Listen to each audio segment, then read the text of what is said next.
Hi friends, welcome back to my channel.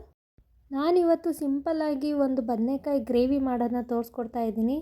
ಈ ರೀತಿಯಾಗಿ ನೀವು ಕೂಡ ಟ್ರೈ ಮಾಡಿ, ನಿಮ್ಮ ಮನೇಲಿ ಎಲ್ಲರಿಗೂ ತುಂಬ ಇಷ್ಟ ಆಗುತ್ತೆ. ಬನ್ನಿ ರೆಸಿಪಿ ಮಾಡೋದನ್ನ ಸ್ಟಾರ್ಟ್ ಮಾಡೋಣ. ಮೊದಲಿಗೆ ನಾವು ಒಂದು ಸಣ್ಣ ಜಾರಲ್ಲಿ ಸ್ವಲ್ಪ ಕಾಯಿ ತುರಿ, ಸ್ವಲ್ಪ ಶುಂಠಿ,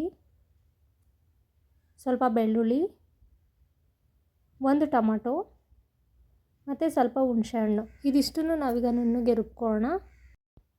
ಒಂದು ಪ್ಯಾನ್ಗೆ 2 ಸ್ಪೂನು ಎಣ್ಣೆ ಹಾಕ್ಕೋತಾ ಇದ್ದೀನಿ. ಎಣ್ಣೆ ಬಿಸಿ ಆದಮೇಲೆ ಸ್ವಲ್ಪ ಸಾಸಿವೆ ಸಿಡಿತಿದ್ದಂಗೆ ಅದಕ್ಕೆ ಒಂದು ಮೀಡಿಯಮ್ ಸೈಜ್ ಈರುಳ್ಳಿನ ಹಾಕ್ಕೊಂಡಿದ್ದೀನಿ. ಸೊ ಈರುಳ್ಳಿನ ಸ್ವಲ್ಪ ಚೆನ್ನಾಗಿ ಬಾಡಿಸ್ಕೊಂಡು ಫ್ರೈ ಮಾಡ್ಕೊಳ್ಳೋಣ. ಫ್ರೈ ಆದಮೇಲೆ ಅದಕ್ಕೆ ನಾವು ಹೆಚ್ಚಿಟ್ಕೊಂಡಿರೋಂಥ ಬದನೆಕಾಯಿನ ಹಾಕಿ ನೀಟಾಗಿ ಎಣ್ಣೆಯಲ್ಲಿ ಫ್ರೈ ಮಾಡಬೇಕು. ಸೊ ನಾನಿಲ್ಲಿ 3 ಬದನೆಕಾಯಿ ತೊಗೊಂಡಿದ್ದೀನಿ. ಇದಕ್ಕೆ ಸ್ವಲ್ಪ ಅರಿಶಿನ, ಸ್ವಲ್ಪ ಉಪ್ಪು ಹಾಕಿ ಇದನ್ನು ಎಣ್ಣೆಯಲ್ಲಿ ಚೆನ್ನಾಗಿ ಫ್ರೈ ಮಾಡಬೇಕು. ಸೊ ಎಣ್ಣೆಯಲ್ಲಿ ಚೆನ್ನಾಗಿ ಫ್ರೈ ಮಾಡೋದ್ರಿಂದ ಟೇಸ್ಟ್ ಚೆನ್ನಾಗಿರುತ್ತೆ. ಒಂದು 5 ನಿಮಿಷ ಚೆನ್ನಾಗಿ ಎಣ್ಣೆಯಲ್ಲಿ ಫ್ರೈ ಮಾಡಿ. ಸೊ ಅದು ನೀಟಾಗಿ ಫ್ರೈ ಆದಮೇಲೆ ನಾವು ರುಬ್ಬಿಟ್ಕೊಂಡಿರೋ ಅಂಥ ಮಸಾಲೆನ ಆ್ಯಡ್ ಮಾಡೋಣ.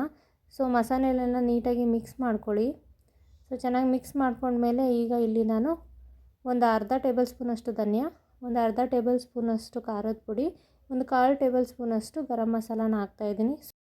ನೀವಿಲ್ಲಿ ಖಾರ ನಿಮ್ಗೆ ಎಷ್ಟು ಬೇಕೋ ಅಷ್ಟು ನೀವು ಆ್ಯಡ್ ಮಾಡ್ಕೋಬೋದು, ನಿಮ್ಮ ರುಚಿಗೆ ತಕ್ಕಷ್ಟು. ಆಮೇಲೆ ಇದಕ್ಕೆ ಸ್ವಲ್ಪ ನೀರು ಆ್ಯಡ್ ಮಾಡ್ತಾಯಿದ್ದೀನಿ. ಸೊ ಇಲ್ಲಿ ನೀವು ಗ್ರೇವಿ ನಿಮ್ಗೆ ಯಾವ ಕನ್ಸಿಸ್ಟೆನ್ಸಿಲಿ ಬೇಕೋ ಆ ಕನ್ಸಿಸ್ಟೆನ್ಸಿಲಿ ನೀವು ನೀರನ್ನ ಆ್ಯಡ್ ಮಾಡ್ಕೊಳ್ಳಿ. ಸೊ ನಾನಿಲ್ಲಿ ಸೆಮಿ ಗ್ರೇವಿ ಥರ ಮಾಡ್ತಾಯಿದ್ದೀನಿ. ಸೊ ಈ ಗ್ರೇವಿ ಬಂದು ನಿಮಗೆ ಚಪಾತಿಗೆ, ರೋಟಿಗೆ, ದೋಸೆಗೆ ಎಲ್ಲದಕ್ಕೂ ತುಂಬ ಚೆನ್ನಾಗಿರುತ್ತೆ. ರುಚಿಗೆ ತಕ್ಕಷ್ಟು ಉಪ್ಪನ್ನ ಆ್ಯಡ್ ಮಾಡಿ ಈ ಮಸಾಲೆನ ಒಂದು 15 ನಿಮಿಷ ನಾವು ಲೋ ಫ್ಲೇಮಲ್ಲಿ ಬೇಯಿಸ್ಕೋಬೇಕು. ಮಸಾಲೆ ಎಲ್ಲ ಬೆಂದಿದೆ ನೋಡಿ. ಈಗ ಈ ಹಂತದಲ್ಲಿ ನಾನು ಒಂದು 1/4 ಸ್ಪೂನಷ್ಟು ಹುಚ್ಚೆಳ್ಳು ಪುಡಿ ಮತ್ತು ಸ್ವಲ್ಪ ಕೊತ್ತಂಬರಿ ಸೊಪ್ಪನ್ನ ಆ್ಯಡ್ ಮಾಡಿದ್ದೀನಿ.